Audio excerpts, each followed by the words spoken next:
glándula pancreática y glándula suprarrenal, además de iniciar la parte ya de gónadas masculinas. ¿Sí? Vamos a tocar esos tres temas. Iniciamos entonces mencionando el hecho de que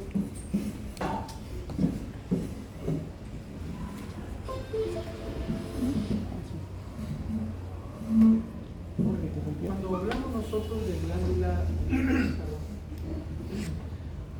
pancreática, hablamos de una glándula que tiene doble comportamiento, como glándula exocrina y como glándula endocrina. Para esto, lógicamente, tiene dos componentes diferentes.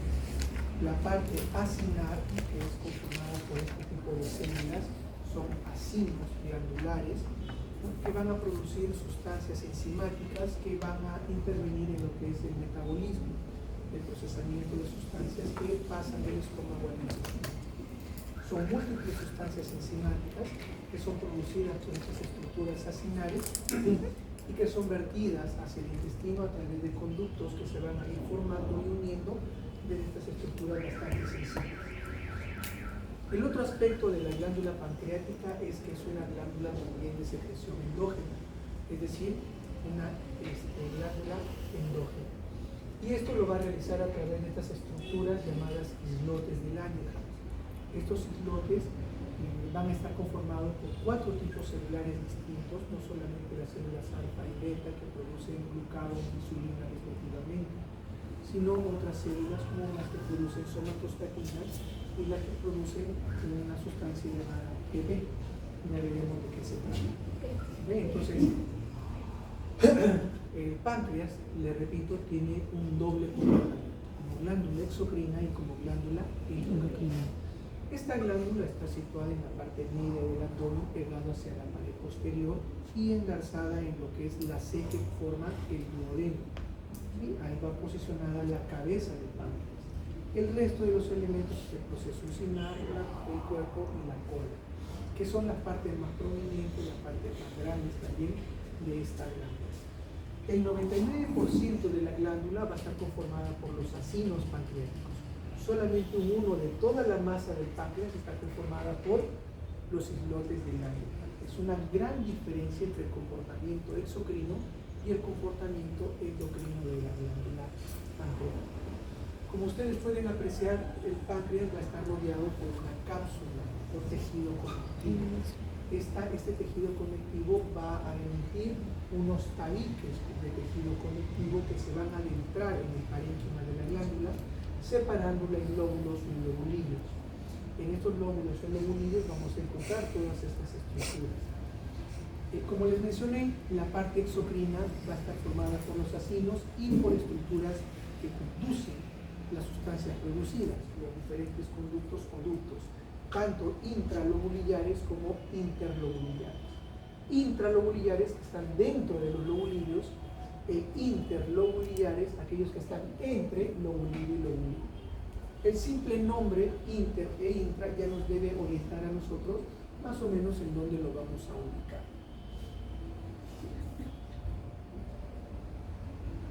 Bien, tenemos tejido exocrino representado por los acinos pancreáticos y el tejido endocrino representado por los islotes de Langerhans. Es el 1% del peso de todo el órgano, de toda la glándula. El resto del tejido conectivo. Sobre el tejido conectivo llegan también los vasos sanguíneos. Esta es una coloración especial en la cual vamos a pintar el tejido conectivo de las trabéculas y el resto es tejido acinar. El páncreas exocrino entonces tiene esta estructura. Es una glándula de tipo túbulo acinar, ¿no?, compuesta porque hay varios elementos similares que van a conformar esta glándula. Entonces de aquí vamos a tener dos tipos de células que vamos a poder apreciar nosotros. Las células acinares, que son fundamentalmente de tipo piramidal, la base ancha y la punta dirigida hacia la luz de la glándula, ¿no?, que son bastante basófilas, el núcleo se encuentra hacia la base, y las células centroacinares, que son parte de las células que conforman la pared del conducto, y que determinado corte, por ejemplo, si yo hago un corte de esta manera, ¿no?, entonces voy a tener que desde arriba yo visualizaría algunas células acinares y células del conducto. ¿Cómo se llaman estas células del conducto? Centroacinares. Ya vamos a ver algunas imágenes que van respecto a esto. El tejido acinoso entonces va a producir diversas sustancias, enzimas principalmente, como el tripsinógeno, quimotripsinógeno, procarboxipeptidasas, amilasa y lipasa pancreática y la colesterolasa. El sistema de conductos excretores va a producir un sistema que va a neutralizar o va a hacer un sistema de buffer a través del agua que produce y el bicarbonato de sodio. Y estos son los acinos, principalmente estructuras redondeadas o ovaladas formadas por células que tienen el núcleo hacia la base, son células piramidales, la punta dirigida hacia adentro y los núcleos dirigidos hacia la base. Los núcleos son bastante redondos, basales, y las células son muy basales. Miren acá, son las células acinares, todas ellas, con el núcleo dirigido hacia la base, son células piramidales. Y aquí tenemos, por ejemplo, aunque no está muy bien, sugestivo, tenemos acá nosotros los acinos y en el centro las células centroacinares. Además de eso tenemos nosotros en el parénquima algunos vasos sanguíneos como arteriolas, como venas, y acá tenemos un ducto, ¿sí? La parte de conducción de las enzimas producidas. ¿Cómo reconozco este ducto? Porque es un epitelio simple único que está bien delimitado, son células con un citoplasma claro, y en el centro tengo la luz. La luz es lo siguiente, yo tengo un tubo acá, ¿sí? Esto es un tubo. ¿En el centro qué tiene? No. Es hueco, ¿sí o no? Eso es la luz. ¿Sí? Por ahí va a transcurrir el agua. Por la luz del conducto van a discurrir las enzimas producidas por el páncreas. Entonces, imagínense esto que se proyecta. Esto es un tubo. Y en el centro está la luz del tubo. ¿Correcto? Siempre pensando tridimensional. Y el resto son células acinares y centroacinares.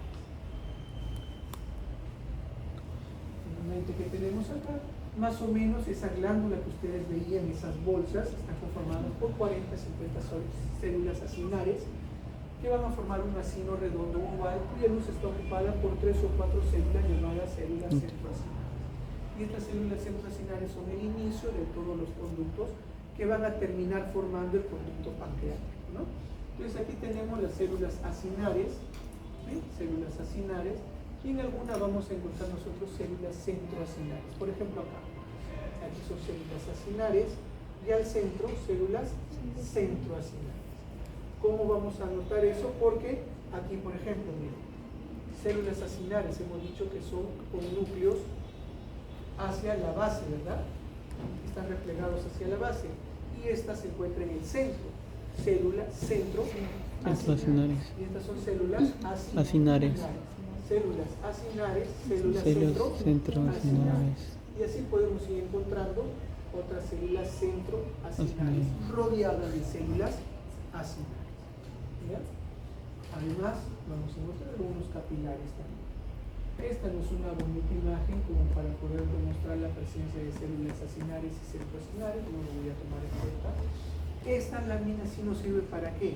Para demostrar que con algunas tinciones las células acinares se tiñen profundamente de una coloración muy intensa, mientras que las células que no son acinares, como por ejemplo las células de los islotes de Langerhans, no se van a teñir. Entonces estos son células del islote de Langerhans y estas son células acinares. Miren nuevamente acá, las flechas que están señalando. Centroacinares. Células centroacinares. Perfecto. Aquí están las células acinares, con los núcleos hacia la base del acino, hacia la periferia del acino. Y lo que está y al en centro, el centro. células Acinares. Centroacinares. Muy bien. Células centroacinares. Perfecto. Nuevamente, esto es un acino. Los núcleos pegados hacia la periferia y al centro centroacinares. Esto es un ducto. Miren ustedes, un epitelio simple cúbico con células con citoplasma claro y en el centro una es un ducto. Está dentro del lobulillo.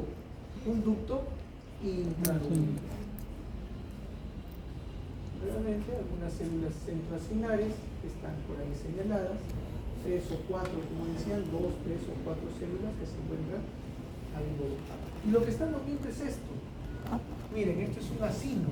Decíamos que eran 40, 50 células que forman un acino pancreático. Y dentro, las células centroacinares son parte de los conductos que van a formar al final el conducto pancreático, sobre toda esa red de conductos.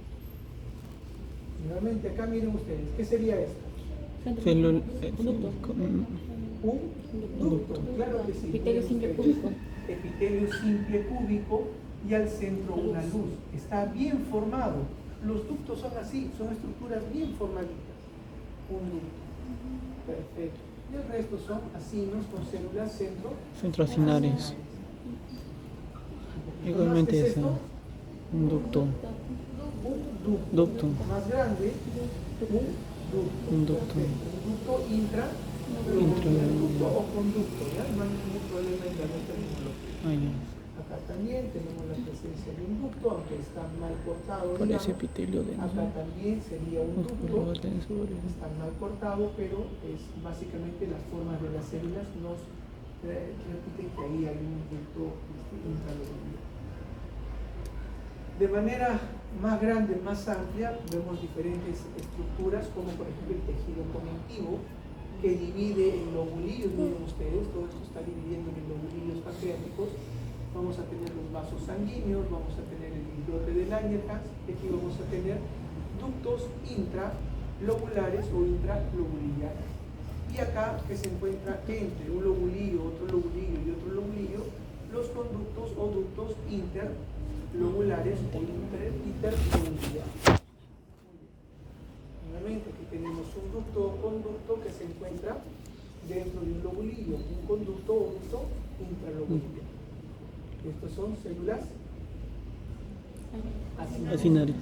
¿Verdad? Células acinares, tejido conectivo, vaso sanguíneo, etc. ¿Esto qué sería?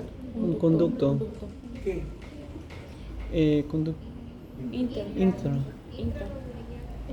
¿Por qué intralobular? Aquí están los acinos. ¿No sería inter? Esto es tejido conectivo. Es inter.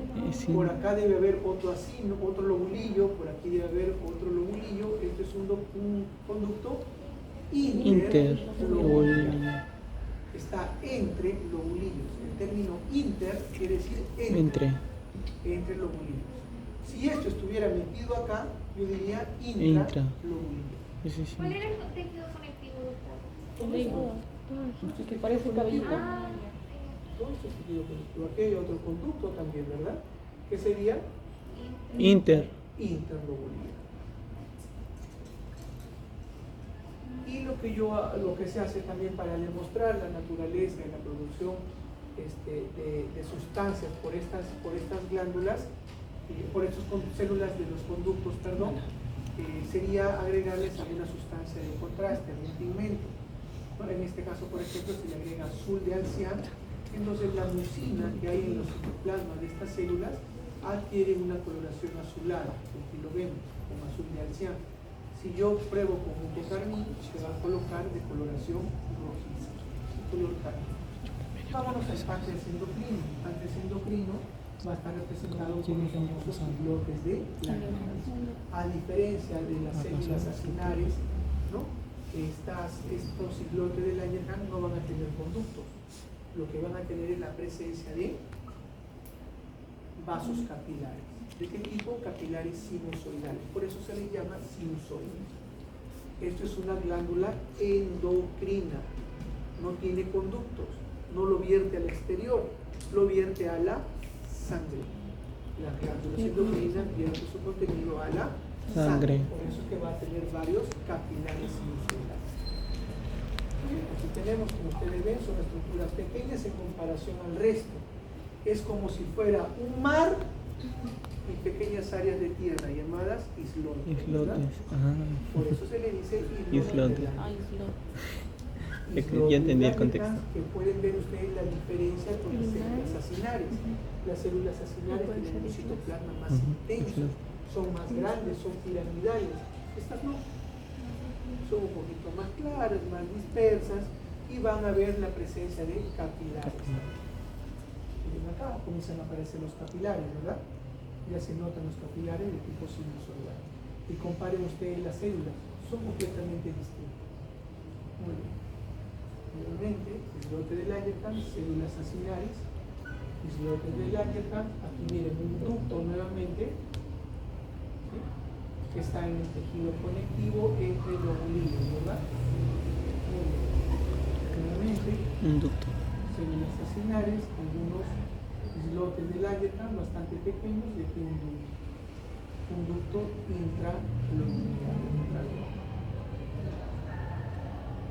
Islotes de Langerhans, células o glándulas acinares, islotes de Langerhans, células o glándulas acinares. Yo estoy acá. Les decía yo que en la parte de lo que es el páncreas endocrino vamos a tener los islotes de Langerhans formados por 4 tipos celulares. Las dos primeras son las principales, las más abundantes, células alfa y células beta, que producen glucagón e insulina. Las otras dos corresponden a las células delta, que producen somatostatina, y las células que producen polipéptido pancreático, ¿no? Son bastante pequeñas, son escasas, a diferencia de las alfa y las beta, ¿verdad? Y estos son los islotes de Langerhans. Le hemos puesto una tinta para que esa tinta se vaya por los diversos capilares, y aquí tenemos la presencia de los capilares sinusoidales. Ven ustedes como un islote tiene gran cantidad de capilares sinusoidales. ¿Por qué? Porque todo lo que producen estas células del islote tiene que ir a parar a los capilares. No tiene conducto, no es glándula exocrina, es una glándula endocrina.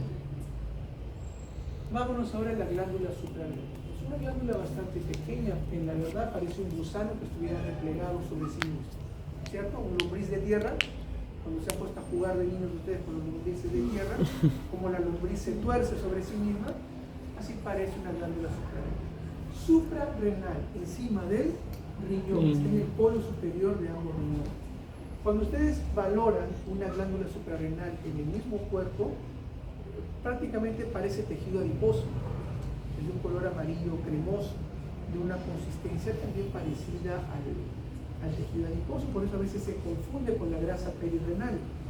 Pero ya una vez que hace uno el corte del tejido de esta glándula, se nota que en la periferia es un color amarillo intenso, casi anaranjado, y en el centro un color parduzco oscuro. Se diferencia en corteza y en media. Y esto es lo que vamos a tener acá. Esta glándula está recubierta también por una cápsula de tejido conectivo que va a emitir tejido conectivo a forma de trabéculas que van a ingresar a lo que es el parénquima de esta glándula, ¿sí? Y a través de esas proyecciones de tejido conectivo, de esas trabéculas, van a ingresar también vasos capilares sinusoidales. En estas glándulas endocrinas vamos a tener capilares de tipo sinusoidal, ¿ya? Lo pueden poner ustedes como capilares sinusoidales o simplemente sinusoides. Si ustedes aprecian mucho lo que es las características del tejido, van a ver ustedes que hay coloraciones distintas. Estas coloraciones, estas características distintivas de cada zona le van a conferir un nombre propio a cada una de esas zonas. Vamos a dividir nosotros en corteza y en médula. Y la corteza, a su vez, vamos a diferenciarla entre zonas diferentes. Vamos a ir poco a poco. Esta es una pésima imagen, pero nos sirve para ver aquí el tejido conectivo de la cápsula, pintada lógicamente, que emite sus trabéculas, se mete este tejido conectivo al parénquima de la glándula y nos permite apreciar estas agrupaciones celulares redondeadas, ovaladas, ¿no? Confluyentes de células. Tienen la apariencia de los glomérulos renales porque son redondeadas, por eso le dicen zona glomerular. Después de eso tenemos conjuntos de células que forman columnas, una frente a la otra, ¿sí? Columnas celulares. Esta zona de columnas celulares es un poco más clara, ya veremos después por qué, constituye la zona fascicular. Después, aunque acá no se ve, viene la zona reticular.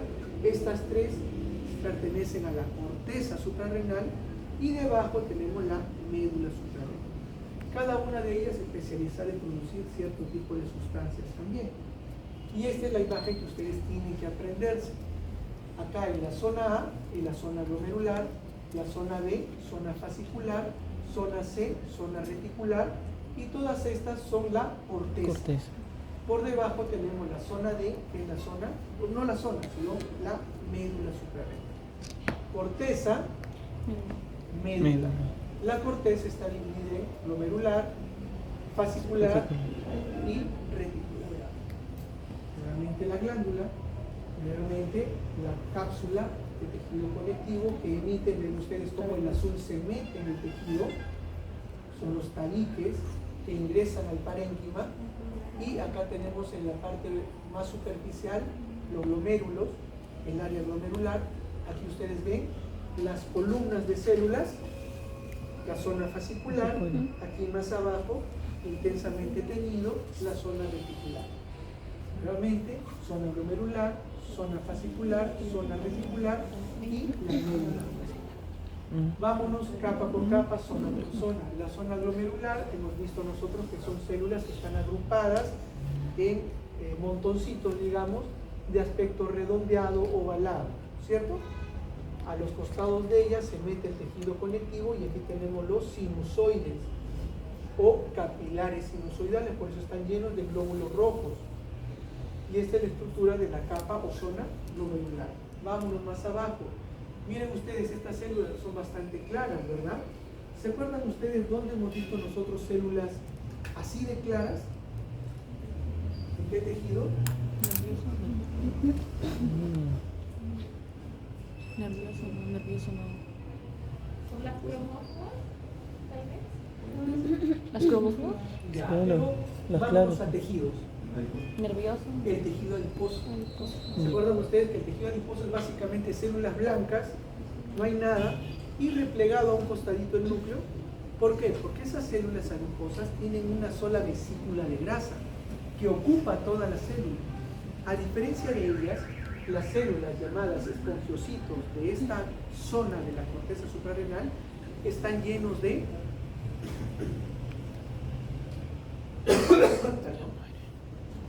colesterol. Entonces, cuando se preparan los tejidos, la grasa se elimina de la célula, por eso queda transparente. A diferencia que las células adiposas, estas células no tienen en su interior una sola bolsa, digamos, de lípidos, sino que tienen múltiples vesículas de lípidos.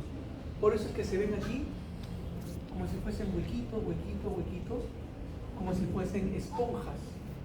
Por eso se le llama espongiocitos, básicamente porque son células que contienen múltiples vesículas de lípidos, de colesterol. ¿Okay? Porque el colesterol es fundamental para la producción de hormonas. ¿Sí? La grasa es fundamental para producir hormonas. Y a diferencia de las células adiposas, los núcleos están bien representados, no están desplazados hacia un lado, porque no es una sola bolsa de grasa, son múltiples bolsas pequeñitas. Entonces el núcleo se puede acomodar entre ellos. Cuando es una sola bolsa, el núcleo estirado hacia un costado, no tiene más espacio. ¿A dónde me voy a colocar? Acá no. Esta zona es la zona fascicular. Y son columnas de células que ya iremos viendo después en otras glándulas. Esta es la zona reticular. Vamos a encontrar zonas de células oscuras y zonas de células claras. Ya veremos después cuáles son las características de un individuo. Y vamos a encontrar también una riqueza de células, de capilares sinusoidales o sinusoides. Nuevamente, zona glomerular, zona fascicular, zona reticular y médula. Tejido conectivo en el cual ingresan los vasos sanguíneos, los capilares sinusoidales, como vemos acá abundantes, y aquí vemos células agrupadas en formas redondeadas, ovaladas. ¿Qué zona sería esto? Redondeado, ovalado. Glomerular. Perfecto. Acá, ¿qué área sería? ¿Qué zona? Fascicular. ¿Se dan cuenta? ¿Por qué? Porque están viendo las células que tienen múltiples vesículas vacías. ¿Son células? ¿Sí se dan cuenta? Numerositos. ¿Sí? Es lo No. que hemos dicho que sucede Numerositos. en la zona fascicular, porque acá se fue la parte lipídica, la parte de grasa. Ahora miren, son cordones de células, ¿sí? Que están una frente a la otra y contienen también entre ellas, entre estos espacios, sinusoides o capilares sinusoidales. Esta es la estructura de la glándula, la corteza en la parte superficial, la médula en la parte central. Esta imagen ya la vieron ustedes, se la tienen que aprender. Corteza y médula. Glomerular, Fascicular, reticular y médula. Con la parte de la cápsula, ¿verdad? El tejido conectivo, todo lo demás. Este tejido conectivo que ingresa, ¿no? Y la disposición en columnas de la zona fascicular le dan esa disposición radiada al parénquima suprarrenal, ¿sí? ¿Parecen como rayos de bicicleta o no? Sí. ¿Sí? Parece, ¿verdad? Ahora, las zonas divididas como tales van a producir diferentes tipos de sustancias. La zona glomerular, por ejemplo, va a producir mineralocorticoides, la zona fasciculada, glucocorticoides, la zona reticular, los andrógenos, y la zona medular, dos sustancias muy parecidas entre ellas, la adrenalina y la noradrenalina. Vamos a ir nuevamente paso por paso. Esta es la zona La glomerular. ¿verdad? Perfecto. Agrupaciones de células de aspecto redondeado. Muy bien, acá tenemos los sinusoides. Perfecto. Miren acá, agrupaciones celulares de aspecto redondeado, sinusoides entre ellos. Zona glomerular, zona glomerulosa. Vámonos acá, miren, columnas de células. Fascicular. Plasma claro, multiloculado, y que están una frente a la otra, con sinusoides también entre ellas. ¿Cómo se llama esta capa? Fascicular. Fascicular. Las células glandulares son un citoplasma ligeramente eosinófilo de aspecto espumoso, por eso se llaman espongiocitos, por la presencia de espacios vacíos espacio que tiene. dejados por el Colesterol. Miren acá, columnas de células que se miran unas frente a la otra, ¿sí? Se miran una frente a la otra, y acá tenemos los famosos capilares sinusoidales o simplemente sinusoides. ¿Qué zona es esta? Fascicular. Fascicular. ¿Cómo se llaman las células? Espongiocitos. ¿Qué contienen? Colesterol. Colesterol. Vesículas llenas de colesterol. Perfecto. Aquí tenemos nosotros la zona reticular, en la cual hemos dicho que hay células oscuras y células claras. Las células oscuras porque hay una cromatina más densa, el citoplasma es eosinófilo, están cercanos a la médula y su importancia es desconocida, es decir, no se sabe si producen una sustancia que tenga que intervenir en el metabolismo, por ejemplo. Las células claras se componen de un reticulado de cordones celulares. Lo importante de ellos es que estos cordones van a tener células en cuyo citoplasma se depositan algunos gránulos pardos o pardos amarillentos, lo que se conoce como lipofuscina, ¿ya? Entonces, si ustedes aprecian de manera general estas células, vamos a ver algunas que tienen ligero tinte amarillo, ¿sí? Ligero tinte amarillo, ¿Qué sería? ligero tinte amarillo, acá, ¿sí? Acá estas No come células porque no quiere. son por depósitos de lipofuscina. Células que ustedes vean con esta coloración parduzca, pardo amarillenta, son células claras de la zona reticular que contienen lipofusina. ¿Correcto? Eso tienen que aprender. Muy bien. Miren acá, ¿se ve el depósito de lipofusina? ¿Sí? Sí. Una sustancia media amarillenta, pardo amarillenta, son células claras de la zona reticular de la glándula suprarrenal. Nuevamente acá, miren, ¿se ve? Ujú. ¿Sí? Una zona media pardo amarillenta, ¿verdad? ¿Sí? Eso es la lipofusina.